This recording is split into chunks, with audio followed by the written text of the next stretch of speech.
I want to share a story with you that is not all that uncommon about business owners who found and grow a company over decades.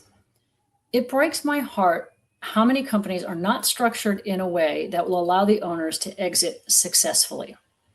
I'm Nanette Miner. I do talent succession planning for privately held small and medium-sized companies. And the story I'm about to tell you, I tell folks all the time, but I feel like more people need to hear this. I was working with a smallish engineering firm that had two owner founders, one who was the COO and one who was the CEO.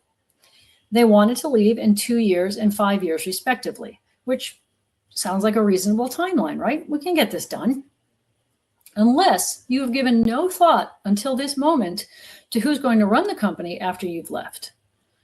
These owners had chosen two successors, internal successors, whom they had not prepared for executive roles in the least.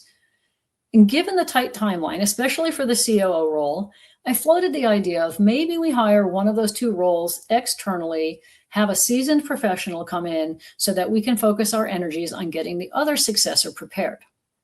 Now, obviously, if you found a company, you don't have a job description. So I asked the two gentlemen to make me a list of all the things that they were responsible for and the percentage of time they dedicated to those things, because I wanted to get a feel for which of those roles would be most logical or would be the easiest role to fill with an external hire. So the day they gave me their job descriptions, I'm sitting across from them at a conference table,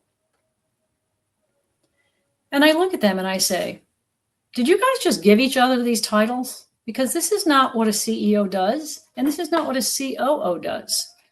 We cannot hire a seasoned CEO from outside the company and say, here's what you'll be responsible for. They're not going to take the job. They're going to say, this is nuts. And if you do hire a qualified CEO, they're going to come in and tear this place apart because they're going to reshape it into a well-managed professional firm. And think how that's going to affect the rest of your staff.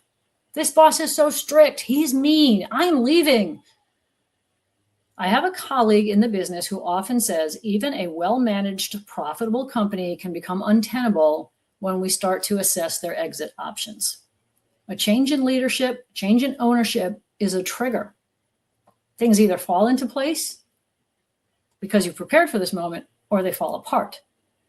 And this is just one example of a company that looked successful from the outside. They had been in business over 30 years. But when you started digging into the details, and there were many more details that I will spare you, they did not structure their company in a way that would allow them to leave and leave a legacy.